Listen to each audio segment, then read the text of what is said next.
سلام سلام دوستای خوبم، امیدوارم که خوب باشین.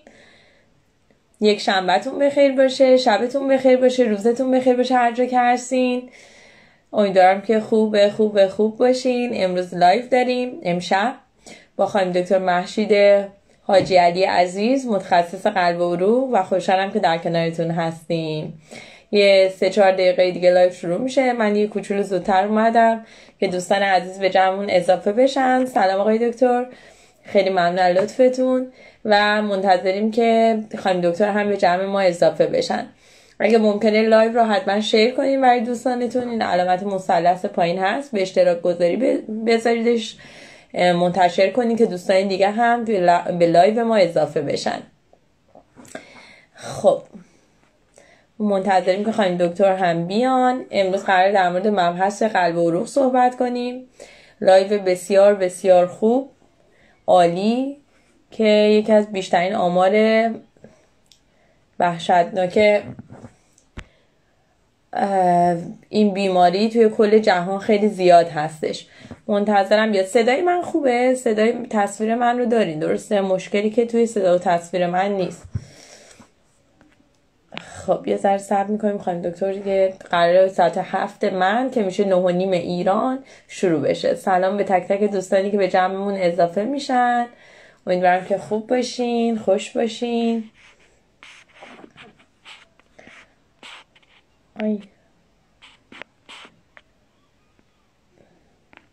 خب صبر میکنیم تا خانم دکتر هم به جمعمون اضافه بشن، دوستان دیگه هم اضافه بشن. بیماری قلب و عروق یکی از بدترین بیماریایی که یه ذره افراد ممکنه دیر تشخیص بدن، یا افراد که آزمایش‌های دوره‌ای ندن متاسفانه ممکن اصلا متوجه اون نشن و علائمش رو با بقیه بیماری‌ها یا مثل استرس و اضطراب اشتباه بگیرن، با معده درد اشتباه بگیرن و متاسفانه درگیر بیماری قلب و عروق بشن موقعی که دیگه کار از کار گذشته باشه. خانم دکتر هم اومدن، خانم دکتر محشید حاجی.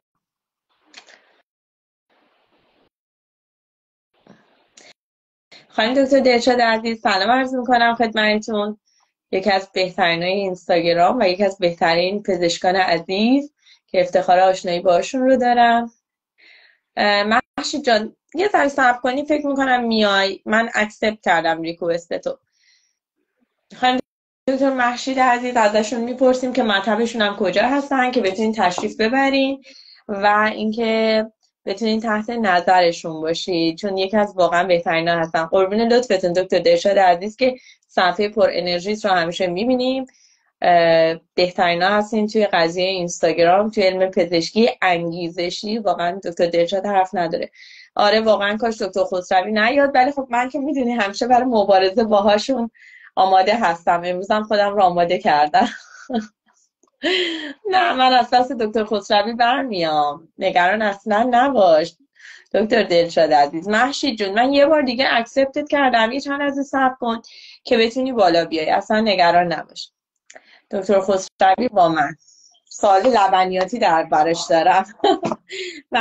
محشید جون دکتر عزیز یادم رفت به دوربینو بچرخونم. سلام. کارا زیاد میکنم. سلام. سری برش داشتم اونور میز نیفته که چه خبره. عزیزم چطوری؟ خسته نباشی دکتر محشید. مرسی. فقط من تصویر شما رو ندارم. من تصویر تو کامل دارم، به خاطر اینکه یه بار ریجکت شدی دوباره اومدی این قضیه هست. حالا اتفاق خاصی نمیفته منو نبینی، ولی من روی ماهت رو میبینم. مرسی. یعنی تا آخر لایو قراره اینجوری من نبینم شما رو؟ آره وقتی که یه بار ریجکت میشه ممکنه این اتفاق بیفته، ولی بعدن که لایو سیو میشه دوتامون هستیم، اصلا نگران نباش. بسیار. خانم دکتر اولا افتخاریه دوستی با شما و آشنایی با شما و اینکه خیلی مرسی همچنین برای من و مرسی از لطفی که به من داری. خواهش میکنم.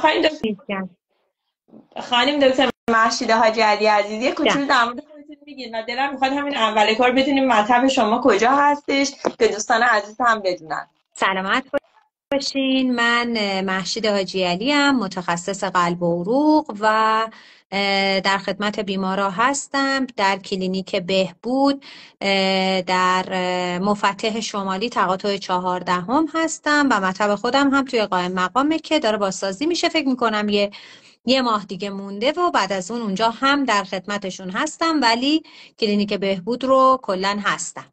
به چه جای خوبی. از اگه ایران بودم نزدیک مطب من بودید عزیزم. خانم دکتر تفتی عزیز، سلام عرض میکنم خدمتتون. اولا خیلی خوشحالم دارمتون. سلام. من هم به همه سلام میکنم دیگه. من میخوام که هی نپرم وسط صحبت‌های شما، وگرنه بچه‌ها رو میبینم همه سلام میکنن، منم که به همه سلام عرض میکنم. عزیزان شما خیلی بزرگوارین. لطف داریم موضوع دارید در مورد بیماری قلبی عروقی، تشخیص و پیشگیری. امیدوارم که خانم دکتر افتخار بدن باز ما یه سلسله لایو داشته باشیم، چون به نظر من یکی از مهمترین بیماری‌ها این بیماری قلب و عروقه. فکر میکنم اولین آمار جهانی رو داره توی مرگ بیماری‌های مثل سندروم متابولیک، به خاطر اینکه فوق‌العاده بیماری هستش. ممکنه افراد دیر تشخیص بدن، علائم مختلفی داره که با بیماری‌های دیگه ممکنه مثلا درگیر بشه و فرد اصلا اهمیت نده. و یه مشکل خیلی خیلی اساسی که داریم، افراد اهمیت نمیدن و ما میبینیم طرف میفته به یه سکته و متاسفانه جونش از دست میده. ریش و قیچی دست شما. خواهش میکنم، اختیار دارین. بله، متاسفانه به خصوص در امروزه که سن بیماری های قلبی پایین اومده، متاسفانه جوانهای ما بر اساس روتین گذشته و قبل احساس میکنن که اگر دردی یا علائمی وجود داره، خب من که سنی ندارم، قاعدتا نمیتونه به قلب ربط داشته باشه. ولی متاسفانه باید بگیم که سن بیماری های قلبی عروقی به 40 و حتی کمتر رسیده. ما بیماران 30 و 35 ساله داریم با سکته های وسیع قلبی. متاسفانه استرس های امروزه، زندگی های شهری، بی تحرکی ها، فست فود ها و در مجموع شرایط و لایف استایل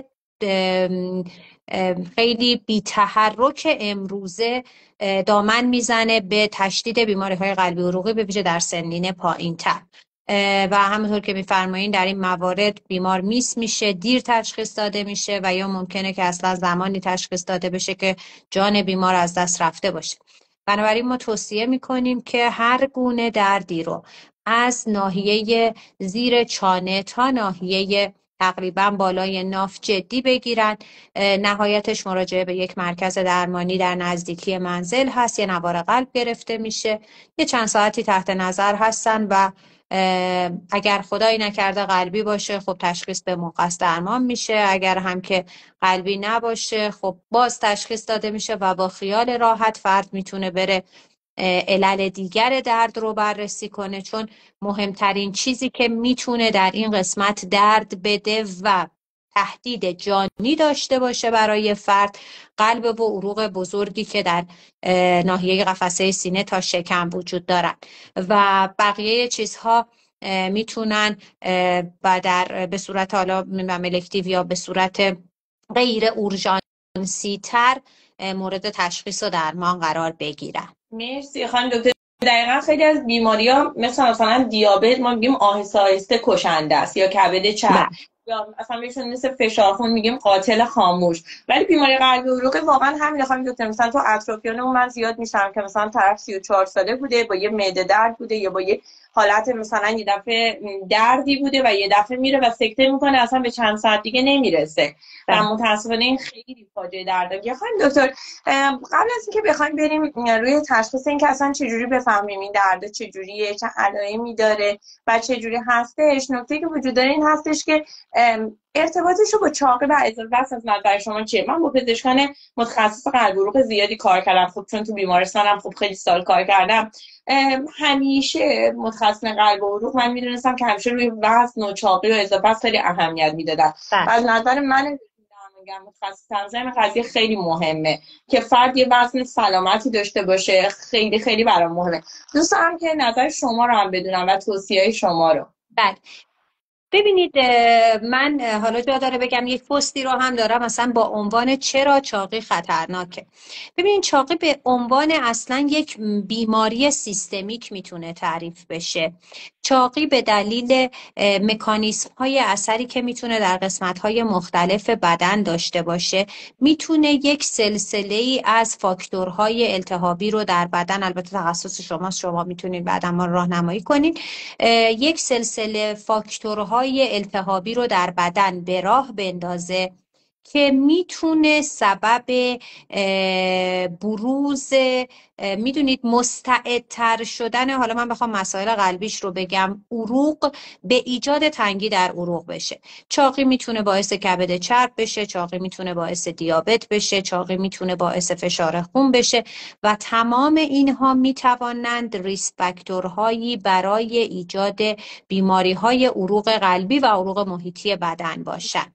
به همین دلیل چاقی برای ما بسیار مهمه و متاسفانه ما در میتونم بگم بیش از 50% بیماران قلبیمون فاکتور چاقی رو میبینیم. یعنی من به لایف که فکر میکردم، به خصوص توی این مدتی که صحبتش رو کرده بودیم با هم، دقت رو که بیشتر کرده بودم میدیدم شاید از هر 2 یا 3 تا مریضی که داخل میان و ویزیت میشن، من شاید باید به یکیشون حتما گوشزد بکنم که عزیزم یه فکری به حال اضافه وزنت بکن. دقیقا، مرسی. من همین جمله رو میخواستم از دهن شما بشنوم، به عنوان اینکه چون من به عنوان یه رژیم درمانگر همیشه میگم خب وزنتون رو بیاریم پایین، سعی کنید توی محدوده سلامت نگه دارین، ولی واقعا دلم میخواست از زبان یه متخصص قلب این رو توی دوستان توی لایو، چون لایو سیو میشه روی یوتیوب گذاشته میشه، بشنوم که واقعا الان شما میگین از هر 3 نفر تقریبا ما به 1 نفر داریم توصیه میکنیم که عزیزم وزنت رو بیار پایین. و شاید علت این که واقعا اینقدر آمار بیماری قلب و عروق تو جوان‌ها شده استرس هست، زندگی بی‌تحرک هست، ولی همه اینا شاید بیشتر باعث چاقی و اون التهاب بالا میشه و همینه که الان قبلا شاید اینقدر اینجوری نبوده. برای همین نقش چاقی و اضافه وزن رو نبره مانکن شدن، واقعا باید اینجا بدونیم که چقدر میتونه مهم باشه. مرسی. من سلام میکنم به روانشناس عزیزمون شادی عزیز، دکتر خسروی عزیز. من فکر کنم ساعت خوابشون هستن، البته بهتر بخوام بیان هی میخوام ما رو با چربیا به چالش بکشن، ولی خب دکتر عزیزم چطوری بفهمیم که این درد سینه واقعا جدی هستش؟ چه علائمی میتونه به ما بده؟ یه موقعی با اضطراب، یه موقعی با مشکلات معده. ما دکتر ژیان عزیز من باشون لایو زیاد برقرار کردم گذاشتم و همیشه خدا بیامرزه مادرشون میگفت که فکر میکنم علت مرگ مادر یا پدرشون میگفت همین بود که ما دیر متوجه شدیم، درد میزد و بعد با یه سکته قلبی متاسفانه جانشون از دست دادن. میخوام ببینم چجوری ما تشخیص بدیم این رو. درسته. بله، ببینید یعنی منظورتون اینه که افتراق بدیم اینها رو. اصولا ما توصیه‌مون به همه بیمارانمون اینه، اول لایف هم غیر مستقیم گفتم، الان دقیقا بهش اشاره میکنم، هر دردی رو در ناحیه قفسه سینه، سر، دل داشتید، این رو درسته. ببینید یه موقع مریض میاد میگه که من با اضطراب این درد برام ایجاد شده، یه استرسی به دکتر خسروی اومدن، یه استرسی به هم وارد، همه چی تحت کنترله، دقیقاً استرس نداشته باشین. و سلام های دکتر، خوبین؟ خوش آمدید. سلام آنسه جان. آنسه جان هم یکی از همکاران بسیار خوب من در زمینه رادیولوژی، حاذق و کاربلد و کار درست. خوشحالم که بچه ها رو همه رو توی لایف داریم. ببینید دردها رو ما باید بیایم به طور کلی، من به همه میگم که این دردها رو جدی بگیرید. درد در قفسه سینه، سر، دل و به طور کلی دردهای بالای ناف تا چانه تا گلو. چرا؟ به دلیل اینکه بله، استرس میتواند باعث درد قفسه سینه بشود، گرفتگی های عضلانی میتوانند باعث درد قفسه سینه بشوند، التهاب پرده دور قلب میتواند باعث درد قفسه سینه بشود، مشکلات ریوی، مشکلات مری، مشکلات معده یعنی مشکلات گوارشی، تمام اینها می توانند باعث دردهای قفسه سینه بشوند. اما چیزی که برای ما مهمه و اگر تشخیصش به موقع نباشه جان مریض ممکنه در خطر باشه، مسائل قلبی عروقی و دردهای قلبی عروقی که گاهن همپوشانی با تمام این چیزهایی که گفتم داره. بنابراین ما همیشه توصیه میکنیم که اگر در هر قسمتی از نواحی گفته شده شما درد داشتید حتما مراجعه کنید. نگذارید به حساب خب استرس باعث شده، خب الان باد کولر زده، مثلا یک سری بیمارا واقعا میان با این شکل که جلوی کولر خوابیدم این درد ایجاد شد، سرما خوردم این درد ایجاد شد، یا همین گرم و سرد شدم، یا همچین چیزهایی که میگن. واقعا در بهترین حالت بله صحبت شما درسته، اما لطفا اگر دردی داشتید مراجعه کنید. میگم نهایت میخواد 3-4 ساعت از زمان شما رو بگیره و یه نوار قلبی چک حالا آنزیم ها بر اساس یه موقع هم میبینید بعد به ورود پزشک اورژانس یا مرکز درمانی اصلا انقدر واضحه درد قلبی نیست که خیلی راحت شما رو راهنمایی میکنه. اما من توصیه میکنم مراجعه کنید، بگذارید بگن هیچی نیست و با خیال راحت برید خونه. نه اینکه خدایی نکرده 1% مسئله مهمی باشه، دیر تشخیص داده بشه، جانتون رو تهدید کنه یا سکل یا عارضه‌ای بذاره روی قلب شما که در آینده فعالیت‌ها و شرایط زندگی براتون سخت بشه. بعد اینه که خانم دکتر خیلی از افراد میترسن انگار تشخیص داده بشه. ما اینو مثلا توی خیلی از افراد میبینیم. مثلا من یه مراجعی داشتم که مثلا حاضر نه مربی ورزشی بود، پیلاتس کار بود، ادعای سالم خوری داشتم و الان با من رژیم رو شروع کردم. خیلی جالبه. وقتی آزمایش خون دادم تریگلیسیرید روی 500 بود و اصلا من بهش میگفتم باید آزمایش بدی و میگفت لازم نمیبینم آزمایش بدم. انگار یه جور ترس وجود داره و انگار براشون سنگینه که بخوان این هشدار رو بگیرن که بابا ربطی نداره شما مربی هستی حالا داری یه سالم خوری میکنی، باید بری چکاپ دوره‌ایتو بکنی یا تا درد دیدی بری اورژانس، بری بیمارستان. اصلا تحت دوره‌ای بعد از یه سنی شما یا اینو پیشنهاد میکنین که بعد از یه سنی باید آدم تحت نظر متخصص قلب و عروق باشه؟ نقش ژنتیک میتونه خیلی مهم باشه.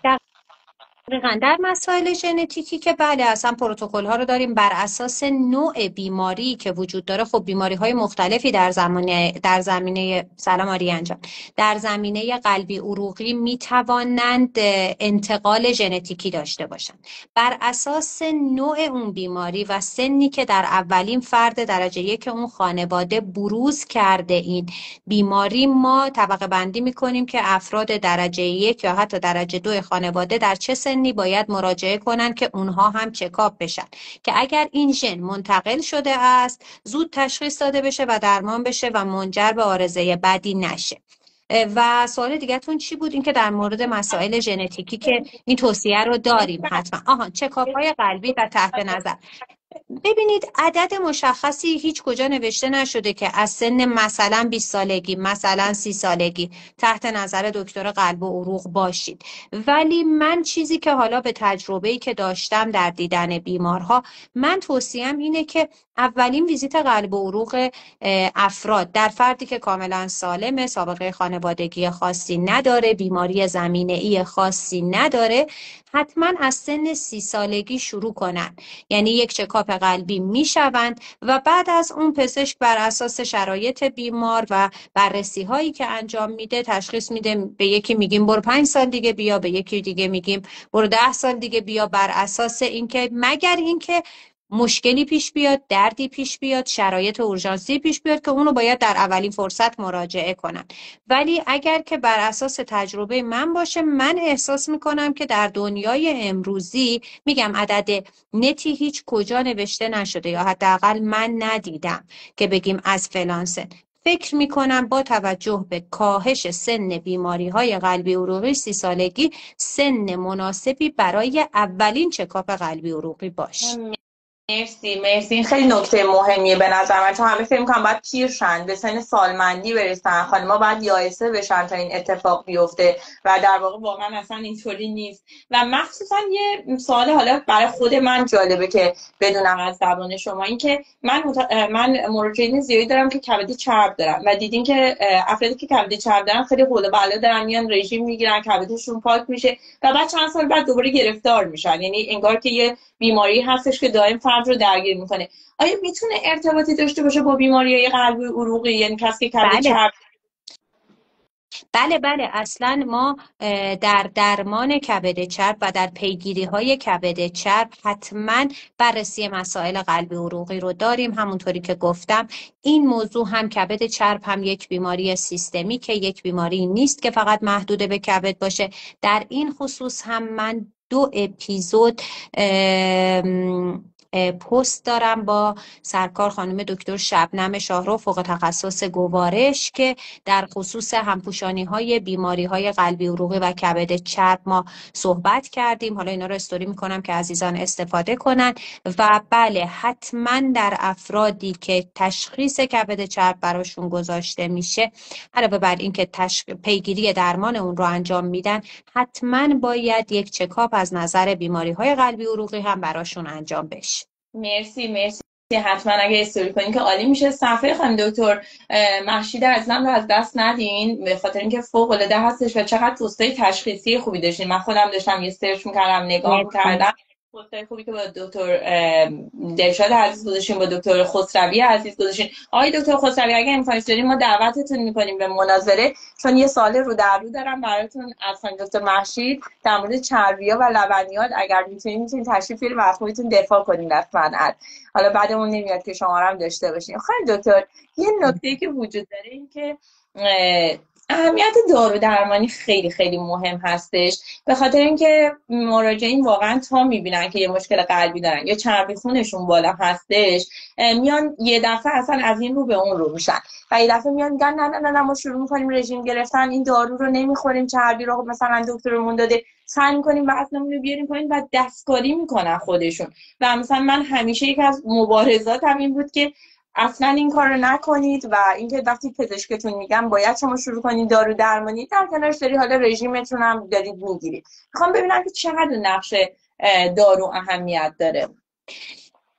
ببینید در خصوص دارو درمانی به خصوص در زمینه کلسترول ها و LDL ما توصیه‌مون اصولاً به بیمار اینه. ببینید کلسترول LDL چیزی نیستش که بله رژیم، من نمیگم تأثیری نداره، رژیم درمانی میتواند کمک کند به کاهش سطح کلسترول بدن، اما با توجه به اینکه LDL یا کلاً کلسترول HDL چربی هست که بدن این رو میسازه، به زبان عامیانه اگر بخوام بگم اینه که وقتی که یعنی یک آنزیمی، اینجوری بگیم یک آنزیمی در بدن وجود دارد که این کلسترول و LDL رو میسازه. تا زمانی که این آنزیم هست و فعال، در یه عده فعالتر بیشتر میسازه. ببخشید من دارم به زبان خیلی عامیانه میگم که قابل درک باشه. در یک عده فعالتر بیشتر این چربی رو میسازه، در یه عده اصلا به صورت ژنتیکی و خانوادگی یک قسمت هایی از این چربی ها بیشتر ساخته میشه که بیشتر مستعد تنگی های عروقی هستند و بنابراین ما مجبوریم در موارد متوسط و شدید، بله در موارد خفیف سن پایین، بیماری که هیچ ریسک فاکتور دیگه ای نداره، ما هم خودمون توصیه میکنیم به اینکه بیمارمون یه لایف استایل سالم رو داشته باشه، رژیم غذایی مناسب رو رعایت کنه، ورزش و فعالیت داشته باشه، بلکه کلسترول بیاد پایین. ولی اصولا کلسترول چربی هست که اگر بالا باشه ما نیاز داریم به مصرف دارو. تریگلیسیرید اما نه، تریگلیسیرید بیشتر تحت تاثیر فعالیت بدنی و رژیم غذایی هستش و در موارد پایین ما اصولا درمان تریگلیسیرید با دارو رو از TG به 500 به بالا توصیه میکنیم و در موارد کمتر توصیه میکنیم که همون داروهای استاتین که مخصوص کلسترول هست یا داروهای جدیدتر که کروزت و اینا که ترکیب ازتیمب و استاتین ها هستش و الان توی بازار موجود هست رو استفاده کنن. اگر دیدیم که تریگلیسیرید کمتر نشد اون موقع روش های درمانی دیگر رو براشون امتحان میکنیم. مرسی خانم دکتر. سلام عرض میکنم خدمت آقای دکتر خسروی. سلام صدامو دارید؟ بله خانم دکتر. سلام دکتر، من فقط صدا رو دارم، تصویر ندارم. من تصویر خانم دکتر رو دارم. ان شاءالله خوب باشید. خوشحالم که در خدمتتون هستم. داشتم همچنین استفاده می‌کردم از صحبت‌های خیلی خوبتون. صحبتی بود که در ارتباط با تریگلیسیرید بود و کلسترول و حالا بحث گرفتگی به طور کلی عروق رو قبل‌تر داشتید. یه پستی رو هم خانم دکتر به پیشواز رفتن، چون ما یه پست مشترک هم در راه با خانم دکتر خواهیم داشت در ارتباط با همین موضوع. به پیشواز رفتن و در ارتباط با چربی های اشباع که گفتن حالا روی چربی ها خیلی زوم نکنید، قندهای ساده، کربوهیدرات های ساده و غیره رو بهش اشاره کردم. که این لایو رو هم که گذاشتید من خیلی ذوق زده شدم، گفتم که یک تیر دو نشون میشه، بیایم اینجا یه چیزایی رو در درجه اول راجع به اون مسئله صحبت بکنیم. خانم هاشمی عزیز رو هم که همیشه راجع به چربی اشباع ما با هم دیگه اسید چربی اشباع بحث و داریم و چالشمون هست به جای خودش. در خدمتتون هستم. تشکر میکنم آقای دکتر که تشریف آوردین بالا، بخاطر که به نظرم خیلی میتونه، میخوام دکتر با اجازه شما البته من این کارو کردم، خیلی کار خوبی کردی. آره بخاطر که به نظرم خیلی میتونه قشنگ باشه، مخصوصا که من امروز داشتم بالا پایین میکردم که ببینم که این جدید 2025 چه مقالاتی اومده که آقای دکتر ریز به چالش بکشن و چه جالبه که دیگه آقای دکتر با من خیلی دعوا میکنن سر این مسائل، ما جنگ زیاد داریم، اما با خانم دکتر که دیگه نمیتونن سر این مسئله جنگ داشته باشن. خانم دکتر اولین نکته الان بردیم بحث رو روی کربوهیدرات ها یا مسائل قند ها آقای دکتر گفتن. تو بیماران قلبی عروقی یه نکته که من کاری به تریگلیسیرید ندارم، توی بحث بیماری قلبی عروقی بحثی که وجود داره این که ما به بیمار نقش چربی برامون خیلی اهمیت داره و نوع رژیمی که فرد داره میگیره. خب برترین رژیم ها مدیترانه رژیم دش هستش که برای فشار خونه، چون معمولا خیلی اینا درگیر هستن با هم، و نوع چربی مصرف خیلی مهمه. شاید اونجا دیگه من نمیام خیلی روی قند تاکید کنم، چون یه سری چیزای نرمال ما داریم، قند و فلان بکنیم، بیسار بکنیم، ولی بحث خیلی مهمی که تو بیماری قلبی عروقی وجود داره اون مبحث نوع چربی هستش. شما به بیمارتون خدایی چیزی که توی مطلب میگین که رژیمتون کم چرب باشه یا اینکه مثلا رژیم متوسط چربی باشه، چرب باشه، حالا فقط برو قندتو کم کن، مثلا توصیه شما به عنوان متخصص قلب چیه؟ ببینید به طور کلی من به بیماران چون اکثرا میپرسن خانم دکتر غذا چی بخوریم، با احتیاط بگید. نه من دکتر با احتیاط بگید.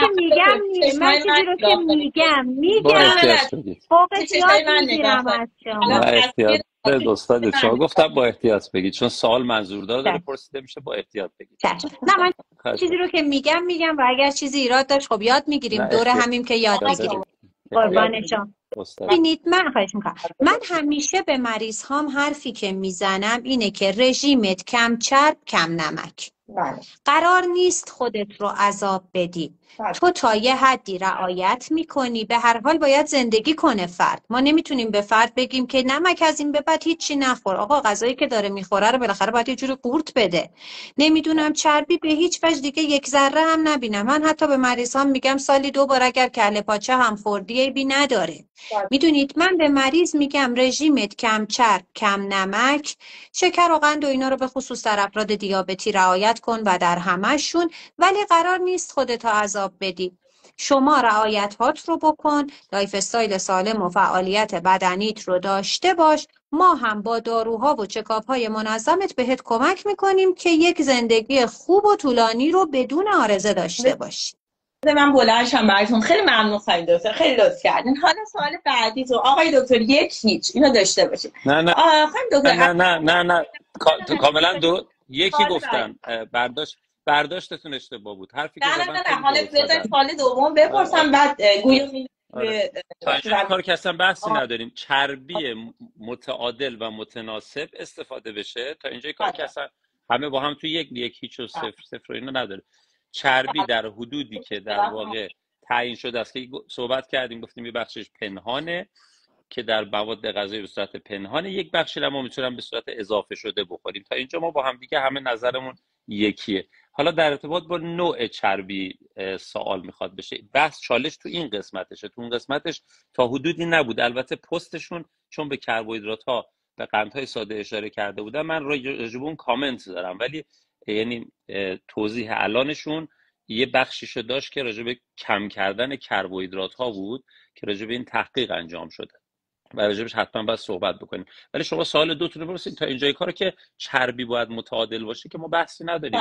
کالری دریافتی از چربی از کربوهیدرات باید متناسب باشه، به خصوص برای افرادی که بیماری زمینه‌ای دارن. تا اینجا ما بحثی نداریم. دقیقاً.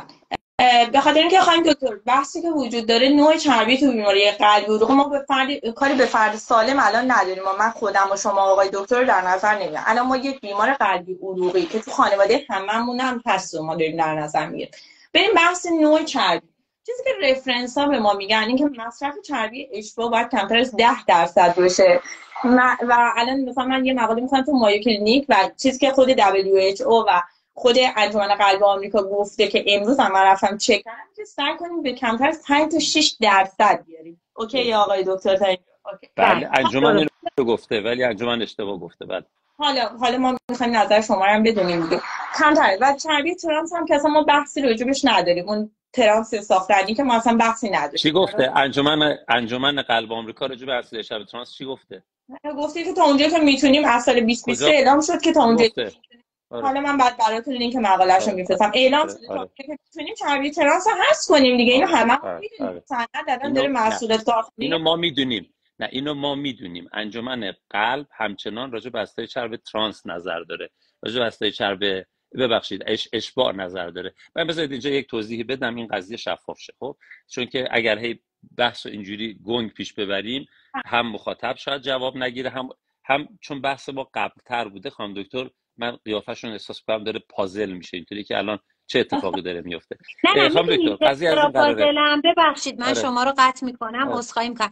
ببینید حالا لایو رو میبریم روی مبحث علمی هم قطعا باید بحث بکنیم اما مبحث من اینه. ببینید من نوعی حداقل شاید متخصصین تغذیه یا حضرت عالی بتونید حالا در مباحثی بیایید برای مریض بگید که چربی اشباع تو حالا مثال میزنید اینو این چربی ترانست اینو کم کن اونو زیاد کن این 10% این 5. من به عنوان یه متخصص که دارم در بالین کار میکنم یه موقع مریضی رو دارم که من همینقدر که به مریضم متوجه کنم مریضم و نه اینکه بخوام بگم مریض متوجه نمیشه دغدغش نیست. یعنی اصلا انقدر به خصوص الان مریضا درگیرن و زندگی‌های پر از گرفتاری. مریض همینقدر که من توجیهش کنم تو داروت رو درست بخور این ساعت این دارو این ساعت این دارو این ساعت و رژیم کم چرب و کم نمکت رو رعایت کن همین. من اگر همینو بتونم به مریض متوجهش کنم برای من کفایت میکنه.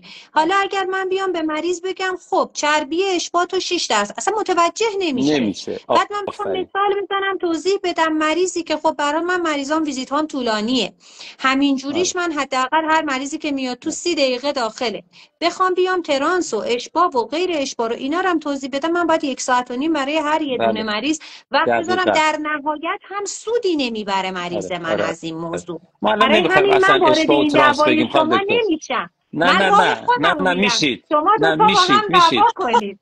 نه میشید نگاه کنید ما یه اصطلاحی رو به کار میبریم بعد در واقع نمودش رو میخوایم بگیم. خب وقتی که بیایم مثالش رو بزنیم اون مثالش میشه همون چیزی که شما میخواید در واقع به مریضتون یا به مراجعتون بگید. خب ما چون الان کلمه بالایی رو داریم میگیم در ارتباط با چربی هم که داریم صحبت میکنیم همینه دیگه.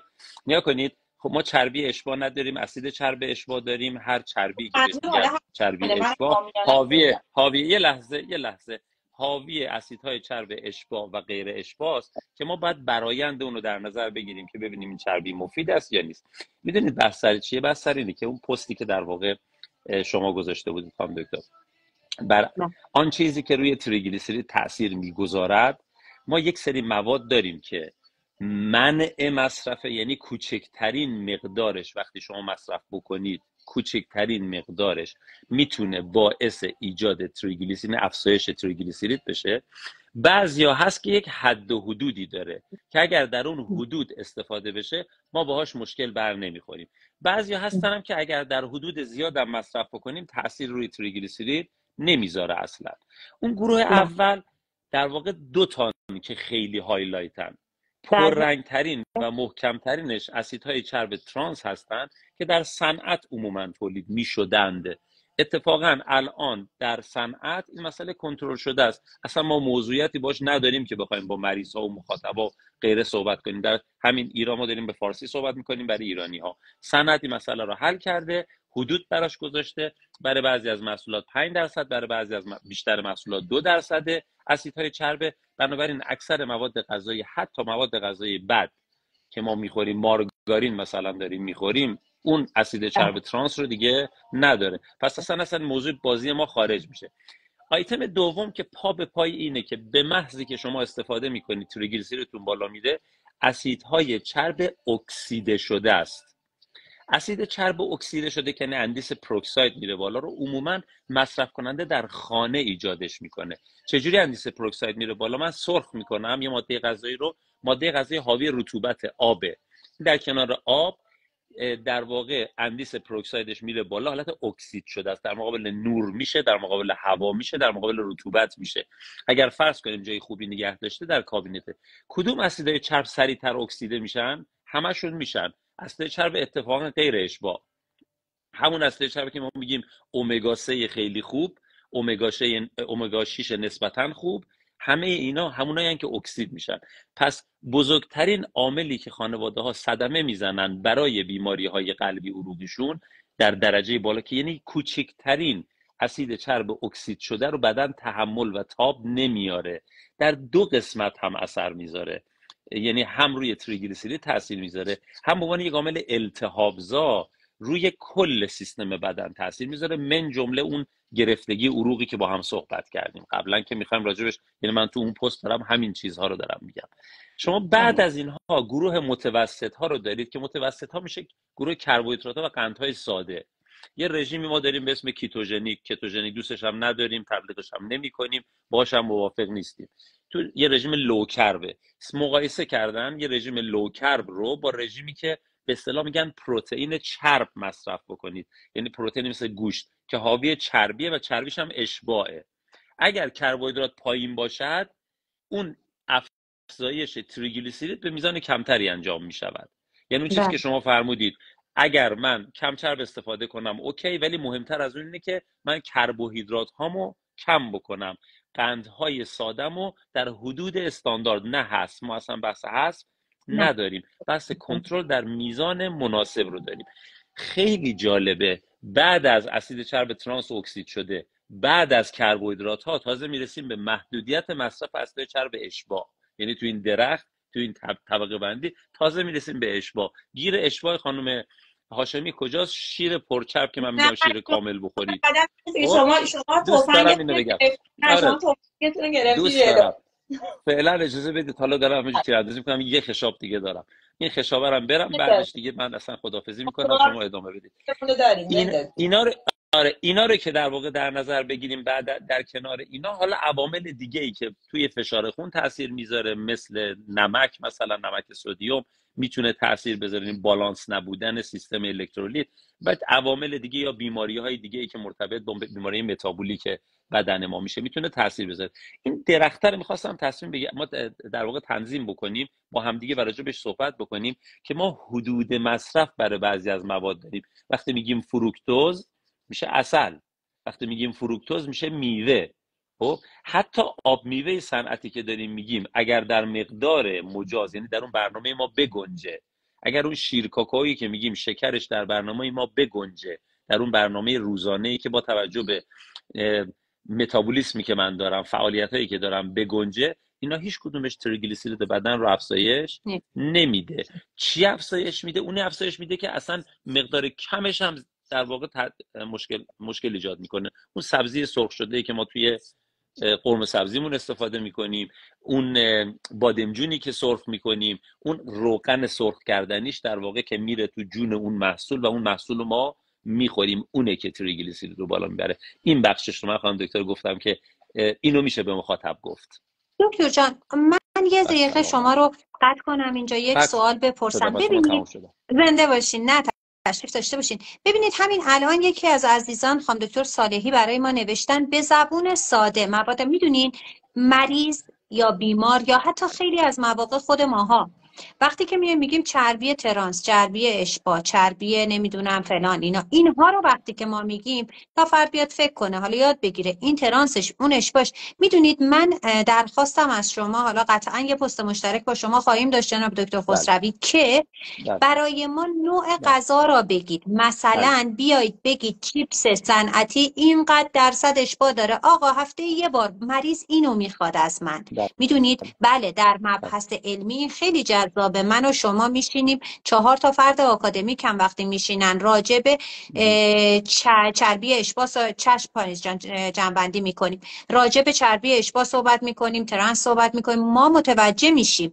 ولی مریض میخواد بگه آقا همین که فرمودین سبزی، قرمه سبزی نخورید، کمتر بخورید، سعی بله کنید انقدر بله سرخش همینطوری. نکنید. نمیدونم، بله میدونید منظور من اینه، ما باید به بیمار این رو بگیم. ما بله نمیتونیم به بیمار بگیم 6% بله. اشباع بخور، 3% نه نه، ترانس بخور ما اونو مثلا. نمیگیم، اونو ما اینجا بالاشو میگیم، بعد نتیجه گیری که میکنیم میرسیم به های اولئیک اسید ها که باز الان معنی نمیده برای مصرف کننده، اگرچه بله روغن هایی داریم در دقیقاً.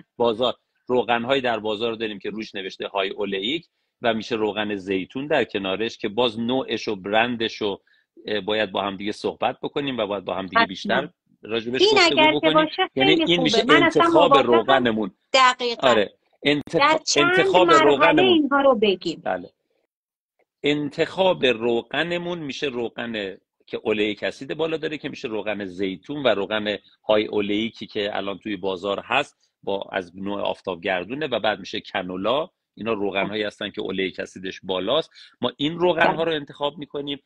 در قسمت امگا 3 یا داریم مکمل میگیریم یا داریم از ماهی استفاده میکنیم، فرآورده دریایی استفاده میکنیم که امگا 3 بگیریم برای این گروه. به طور خلاصه در کنارش مهمترین چیزی که شما باید استفاده بکنید، یعنی این گروه استفاده بکنن، فیبر هاست. اگر مشکلات گوارشی و غیره نداشته باشن و محدودیت دیگه نداشته باشن، چیزی که ما تحت عنوان پریبیوتیک میگیم، چیزی که تحت عنوان فیبرهای نامحلول میگیم، که اتفاقا در کنار اون چربی، هر نوع چربی میتونن یک بایند کننده خیلی خوب باشن برای اون چربی و مشکل رو در واقع برای اون مصرف کننده حلش بکنن. ما در واقع یک حد مصرف چربی میذاریم، تو انتخاب 2-3 گزینه بهشون میدیم، بر اساس اون میدن، اون استفاده رو میکنن. توی روش‌های طبخ هم یه راهنمایی میکنیم که چگونه با مواد غذاییتون در واقع بسازید، سازگاری داشته باشید، پخت و پز درست انجام بدید که کمتر آسیب بزنید و همین و تمام و هیچ چیز دیگه وجود نداره. مرسی از توضیحاتتون. دقیقا بحث همینه خانم دکتر. فردی که معمولا بیماری قلبی عروقیه معمولا شروع میکنه غذای آب پس خوردن. ما اینو میبینیم دیگه توی مطب، ما اینو زیاد دیدیم. از فردا شروع میکنه تا دکتر هشدار بهش میده، شروع میکنه فقط غذای آب پس خوردن، فقط غذای گریل خوردن، چربی غذاش رو صفر میکنه. در صورتی که اگر بخوام یه جمع‌بندی خوب داشته باشیم، میگه این چربی اشباع یا همون چربی مخفی تو خیلی از گروه‌های مواد غذایی وجود داره که ما باید کنترلش بکنیم. و اگر یه فرد بیمار قلبی عروقی میخواد متوجه بشه که چه چیزایی باید بخوره، اول باید بدونه فرق بین چربی خوب و بد چی هستش. اگر ما میگیم چربی اشباع، منظور اینه که اون لابلای گوشت قرمزت رو یا پوست مرغت رو نباید بخوری. حالا روش‌های تفت دادن و اینا بله درسته، کمی تفت بدی، زیاد نباید سرخش بکنی که مواد مضر به وجود نیادش. روغن زیاد نباید سرخش کنی. روغن زیتونت رو باید با مدیریت استفاده کنی، چون مصرف بیش از حدش هم میتونه باعث بشه که مصرف زیاد کالری توی بدنت بالا بره و تجمع زیاد کالری توی بدنت زیاد بشه و همین دوره باعث چاقی میشه. یا مصرف مثلا خود محصولات کارخونه مثل بیسکویت ها که ما داریم از کارخونه میگیریم استفاده میکنیم، خود اینها حاوی چربی اشباع هستن. درسته آقای دکتر؟ اگر ما میگیم چربی اشباع کنترل کن، منظورم اینها بود. و اتفاقا من میخواستم این رو بگم 40%، یعنی 60% چربیشون غیر اشباعست، 40% اشباعست. درصد داره اینا همش. آره میدونم، بله سواد این 40% اشباعست، چه اختیار دارید. 40% اشباعست، 60% غیر اشباعست، یعنی غیر اشباعش بیشتر از اشباع. دقیقاً.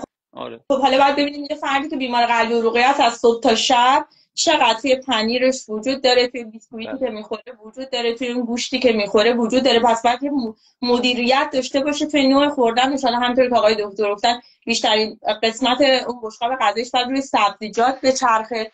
اتفاقا لبنیات، چیزی که من امروز داشتم میخوندم خیلی جالب بود در لبنیات، که حالا معمولا متخصصین قلب و عروق و حالا خیلی از رژیم درمانگرها از جمله خود من برای بیمار قلبی عروقی توصیه به کم چرب دارن. چرا؟ به همین که اون مراجع هیچ وقت نمیاد غذای خیلی کم چرب بخوره. اگر اینطوری بود که الان گرفتار به این قضیه نمیشد. ولی چیزی که وجود داره و من میخوام اینجا بگم این هستش که خیلی جالب بود آقای دکتر، حالا اینو میخوام بگم چون اینو خوندم و حالا میخوام سر جمع ذره با شما بردارم این هستش که خیلی جالب بود. میگفت که محصولات لبنیاتی که افزودنی داره، مثل اون طعم دهنده‌هایی که بهش میزنن، مثل اون شکر اضافی که بهش میزنن، رو باید سعی کنین استفاده نکنین. و اتفاقا اون چربی اگر در حد چربی نرمال باشه مشکلی برای بیمار قلب عروقی ایجاد نمیکنه، ولی باز برمیگرده به اون دایتی که اون رژیم بله به صورت خود فرد محور داره استفاده میکنه. مثلا اگه کسی داره دائم گوشت قرمز استفاده میکنه یا پرچربی استفاده میکنه، ترجیحاً تو لبنیات هم باید بره توی قسمت کمتر. اما اگه فرد هستش که واقعا داره مدیریت میکنه، از اون چربی شیر میتونه دیگه نترسه. البته چربی شیر منظورمون کره و خام و اینها نیست، منظورمون چربی اضافه شده نیست، چربی نرمال و طبیعی که تو شیره. معمولا 1.5 تا 3 چون پرسیدن 1.5 تا 3% چربی در شیر وجود داره.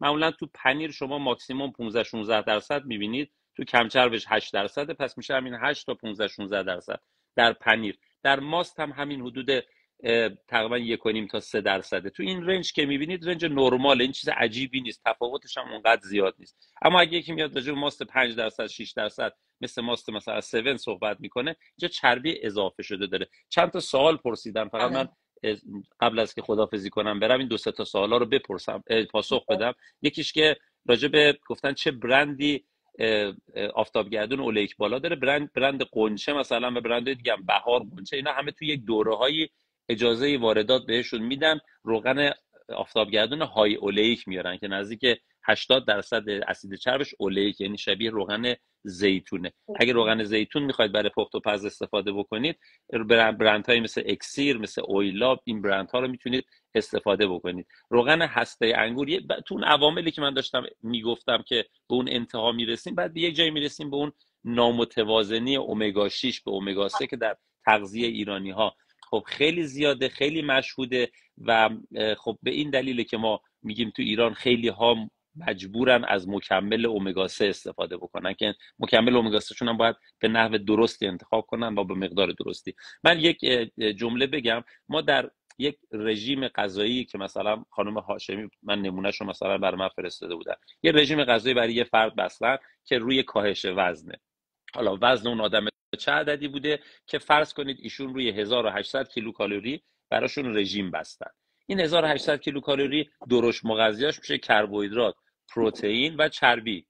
خب پروتئین، کربوهیدرات و چربی. وقتی ما میگیم کم چرب، یه مقدار پروتئین رو افزایش میدیم، بقیه‌اش رو کجا باید ببریم؟ بقیه‌اش میره تو کربوهیدرات میره. من میخواستم اینو اشاره بکنم که در رژیم مرتبط با بیماری‌های قلبی ما چون محدودیت استفاده از کربوهیدرات ها رو داریم، فیبرها رو در واقع پررنگش میکنیم. فیبرها و پروتئین ها میشن در واقع عوامل پررنگ. چربی های خوب رو اضافه میکنیم و مقداری کربوهیدرات های نه خیلی ساده ولی بخشی هم ساده استفاده میشه. یعنی تلفیقی از اینا رو در یک رژیم یک متخصص تغذیه تو این زمینه داره میگنجونه. پس بنابراین وقتی حتی من دارم یک شیر ساده رو من از همه جنبه‌های زرد اینستاگرامی میخوام بگم تا علمی 100، وقتی میگیم یک شیر 3% چربی میشه 1.5% چربی، خب چیزی که در این نسبتش میره بالا، نسبت قند به چربی و پروتئین افزایش پیدا میکنه. در صورتی که در حالت عادی شما در واقع چربی رو متعادل با پروتئین دارید، قند یه ذره بالاتر، یعنی اینا با یه تعادلیه. این کار من اون تعادله رو به هم زدم و دارم اون ماده غذایی رو میگم مصرف بکنید. این یه موضوع دوم این که یک چربی که اسمش چربی اشتباهه یه عالم شاخه های مختلف داره، سایز کوچیک، سایز متوسط، سایز بزرگ، که ما با یکیش خیلی مشکل داریم به نام پالمتیک. مثلا من میخوام بگم در روغن دنبه که دیگه یکی از روغنایی که ما خیلی باهاش زاویه داریم، اگر روغنش گرفته نشه، دنبه موجود در گوشت که ما تو آبگوشت داریم میبینیم، مثلا 40%ش اولیک اسید، اونم اولیک اسیدی که الان گفتیم 80% تو زیتونه، 40% دنبه است و 20% مثلا 25% زیر 30% پالمتیک اسیده. یعنی وقتی که اولیک اسید نسبتش به پالمتیک زیاد میشه، انگار مزیتش به عیبش میچربه. ما کجا خرابش میکنیم؟ بر اثر کباب کردن، سوزوندن، ایجاد ترکیبات بد، اکسید کردن کلسترولش 300 میلی گرمه مثلا، عددش بالاست. به علت این جور چیزاست. خانم دکتر قبلش فکر کنم اشاره کردم، من وسط اون صحبتشون رسیدم. ما اگر هیچ چربی مصرف نکنیم دوستان، هیچ چربی، یعنی چربی صفر، فقط پروتئین بخوریم و کربوهیدرات، بدن کلسترول لازم رو میسازه. کمبودی که داره امگا 3 و امگا 6 که ضروریه، همه رو میسازه، از بقیه مواد میسازه. پس کسی که کلسترولش بالاست الزاما به معنای این نیست که چربی بدی استفاده کردی یا چربی خوبی. این یک اتفاق دیگه داره میفته که مکانیزمش رو خانم دکتر به خوبی توضیح دادن. من همین فکر کنم به اندازه کافی دخالت کردم و اون شلوغی که میخواستم در بیارم و انجام دادم. مراقب خودتون باشید. ان مرسی سلامت باشید. از توضیحات خوبه. مثل همیشه موفق باشید. مثل متشکرم. همیشه آقای دکتر شما بعد منو بندازید بیرون، من بلد نیستم ببندم. کجاشو باید بذارم بسته بشه؟ همچین جسارتی اصلا نمی کنیم، اصلا بخوایم کاری اختیار دارید. بکنیم. منم بلد نیستم آقای دکتر بخوام همچین کاری بکنم. خب من سفر رو میبندم، دوباره که بیام دیگه نیستم توش، یه بار دیگه وارد میشم. اولا مرسی، خداحافظ. شبتون دکتر خسروی عزیز مثل همیشه همراه ما هستن، یعنی نکات خوب به ما میگن که فوق العاده ما لذت میبریم و مرسی که هستن. اینقدر فردی که اینقدر توی صنعت حاضر هستن و دیگه ستودنی هستن. مرسی آقای دکتر از حضورت. مرسی، متشکرم. مرسی خانم دکتر. خداحافظ شما. قربان شما، مرسی از شما. خدا نگهدار. خانم دکتر بریم یه جنبندی بکنیم در مورد تغذیه، چون دوستان پرسیدن که یه جنبندی داشته باشیم روی این قضیه. مهمترین گزینه‌ای وجود داره ما به یه فرد بیماری قلب و عروق توصیه می‌کنیم که با سبزیجات آشتی بکنید، مصرف سبزیجات رو بالا ببرید. یعنی تو اون الگوی بشقاب غذایی سالم باید حداقل نصف بشقابتون توی هر وعده سبزیجات باشه. چرا؟ چون اون فیبر بالایی که داره باعث میشه که اون چربی کمی بتونه خارج بشه و بسیار بسیار کمک میکنه، باعث میشه که افزایش قند خون توی بدن اتفاق نیفته، افزایش چربی رو میتونه کنترل کنه. پس در هر وعده مثلا صبحانه بتونیم از خیار گوجه استفاده بکنیم، سبزی خوردن استفاده کنیم، فلفل دلمه استفاده کنیم، توی نهار از انواع سالادها استفاده کنیم، سبزی خوردن که توی ایران ما 100 تا فراوون داریم، توی شام همینطور، توی میان وعده ها بتونیم از ترکیب. حالا این سبزیجات به عنوان منبع خوب فیبر، ما فیبرها رو تو گروه حبوبات داریم. خانم دکتر معمولا پزشکان متخصص قلب و عروق توصیه میکنن گوشت قرمز رو کمتر مصرف کنین، مثلا هفته 2 بار استفاده بکنین از نوع کمچر، و ما حتما توصیه میکنیم در کنار سویا حبوبات رو بیاین استفاده کنیم. ماهی حتما باید هفته 2 بار، ماهی مثل سالمون، قزل‌آلای صورتی یا خود قزل‌آلا، خالمخالی و اصلا کلا گروه ماهی‌ها اگر کنسروی نباشه بهترین گزینه برای ما هستش که بخوایم هفته 2 بار به روش درست طبخش کنیم، نه اونقدر سرخ شده و برشته و اینا، نه توی فر بذاریم با شعله ملایم بتونیم بذاریم استفاده بکنیم و چربی درست، چون زیاد از حد هم نباید چربی بخواد حالا روغن اضافه بکنیم. ما اینقدر در 20 سال دو تا چربی مصرف میکنیم، توی گوشت ها هست، توی مرغمون هست، توی مغزونه هامون هستش، توی روغنی که استفاده میکنیم دیگه باید یه حدی داشته باشیم که دائم نخوایم روغن اضافه بر سازمان بخوریم. دوست عزیزی پرسیدن کره میتونیم بخوریم؟ 100% کره رو به صورت نرمال اگه کسی سالی 2 بار بخوره، سالی 3 بار، ماهی 1 بار، هیچ اشکالی نداره. ولی یه فرد قلب عروقی دیگه باید تا اونجایی که میتونه سعی کنه که از این چربی اشباع کمتر استفاده کنه. محصولات کربوهیدراتی مثل بیسکویت ها دائم هر روز یک عالمه حجم زیادی برنج خوردن رو کنترل کنه، ولی اصلا لازم نیستش که بخواد برنج و نون رو حذف بکنه. دوست عزیزی پرسیدن خانم دکتر مصرف گوشت رنگدونایی بهشون میدن. حالا اینو بعد از آقای دکتر میپرسیدین، ولی معمولا ما رنگدونه‌ای نمیبینیم توی گوشت اضافه بشه و معمولا این سوال من برای آقای دکتر خسروی هم میفرستم. نکته که وجود داره ما دنبال این هستیم که یه تقلبی وجود داره دیگه، یه رنگی توی چیز هورمونی توی مثلا مرغ میزنن، اصلا همچین چیزایی معمولا توی صنعت وجود نداره و حالا نمیتونیم همچین چیزایی رو باب کنیم.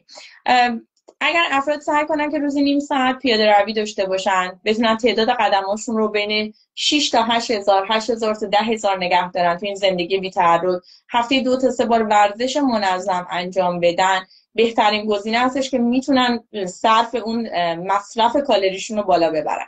محدوده وزن حتما باید توی وزن سلامت باشه، فوق العاده مهم هستش این قضیه. دائم میتونن آزمایش‌های دوره‌ای انجام بدن.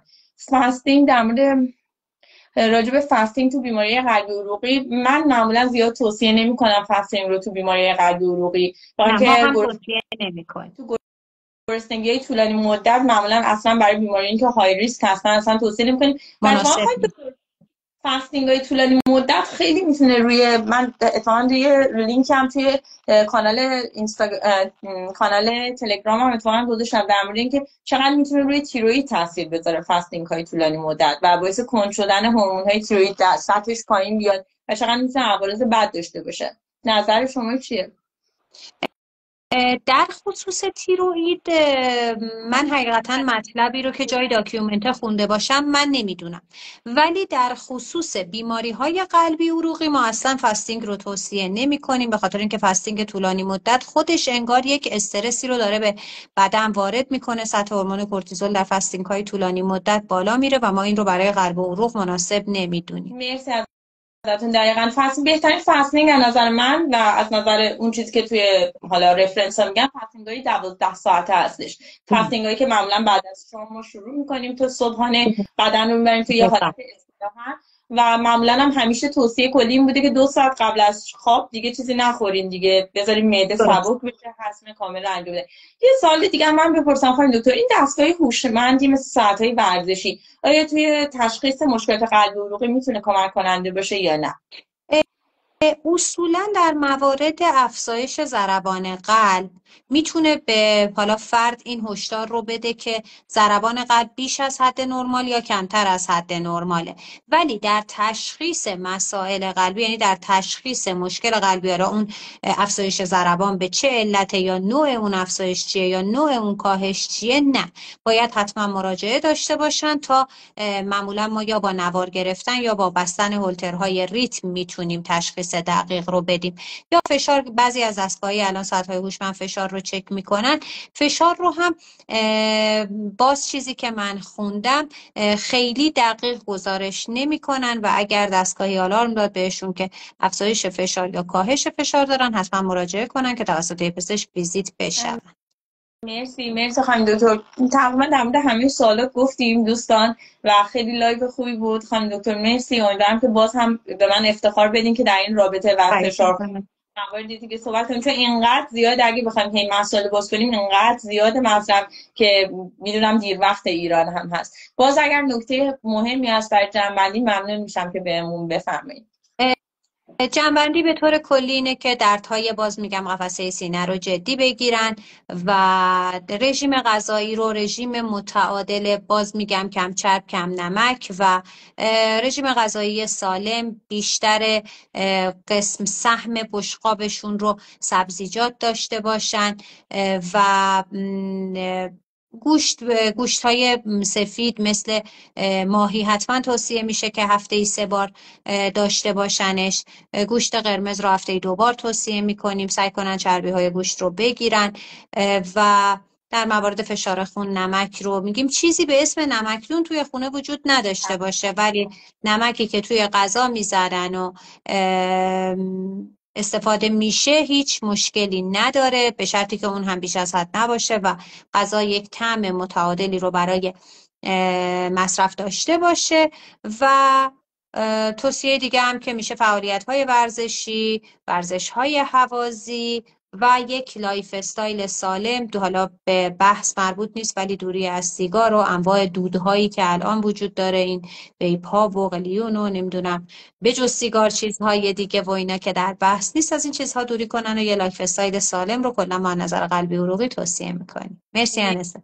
مرسی از شما. در ارتباط با درد معده رو خانم دکتر گفتن معمولا لایو رو که سیو نمی‌کنیم چون توی یوتیوب میذارم، حالا من تا 2 ساعت 3 ساعت شیر میکنم با خانم دکتر در مورد درد معده و ناراحتی قلبی برای بالای 60 50 60 سال اگر بفهمین یک کوترا ممنون میشم. من اصلا بالای 50-60 سال هر دردی در سر معده داشتن، در این قسمت تحتانی قفسه سینه داشتن، حتما باید در اولین فرصت مراجعه کنن. نگران نباشن ولی مراجعه کنن. مسائل قلبی عروقی رد میشه و با خیال راحت میریم اگر مسائل گوارشی وجود داره به اونا میپردازیم، ولی هیچ وقت این دردها رو به حساب درد گوارشی نذارن. بگن مثلا اگه شب باشه میخوابم یا نمیدونم شربت سینه، این شربت معده میخورم یا نمیدونم قرص پنتوپرازول میخورم خوب میشم و مثلا فردا میرم. به هیچ وجه هر گونه دردی رو به خصوص در سنین 50 و 60 سال جدی بگیرن و پیگیریش کنن. مرسی. چیزی که اول لایوم خیلی توصیه کردیم. مرسی از تراست جیم عزیز که میدونم هفته پیش یه لایو خیلی خیلی خوب بود، من خودم هم حضور داشتم، فکر میکنم سیوم شده. بله بله توی پیج هست. بله تو پیج هم. بله بله بله.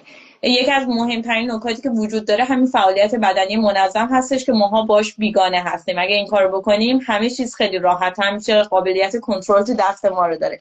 بازم ممنون خانم دکتر روی ماهتون مرسی رو از شما. ممنونم، همینطور ممنونم ازتون. مرسی از دوستان عزیز که با ما همراه بودن. تشکر ویژه از آقای دکتر خسروی عزیز، خانم دکتر تفتی عزیز، دکتر مریم دلشاد عزیز، دکتر سام عزیز رو دیدم، دوستان خانم دکتر همکار دکتر رو دیدم. من تک تک سلام عرض می‌کنم. تراست جین عزیز، متین عزیز، تک تک دوستانی که تشریف آوردن، لطف کردن همراه بودن. لایو رو تا 2-3 ساعت سیو می‌کنیم، بعد بلافاصله در یوتیوب میذارم. و مرسی که لایو به نظرم خیلی لایو خوب بود، خیلی هشدار دهنده بود. علاوه بر اون خیلی اطلاعات خوبی رو هم آقای دکتر خانم دکتر در اختیارمون گذاشتن. امیدوارم که هممون بتونیم یه لایف استایل خیلی خوب رو پیش ببریم خانم دکتر، که کمتر بخوایم دکتر مراجعه کنیم. ان شاءالله. انشالله. مرسی خانم دکتر، مرسی که تشریف آوردید. شما خواهش میکنم. مرسی از شما. من از همه عزیزان خداحافظی میکنم. خدا نگهدارتون. شب و روزتون خدا نگهدار.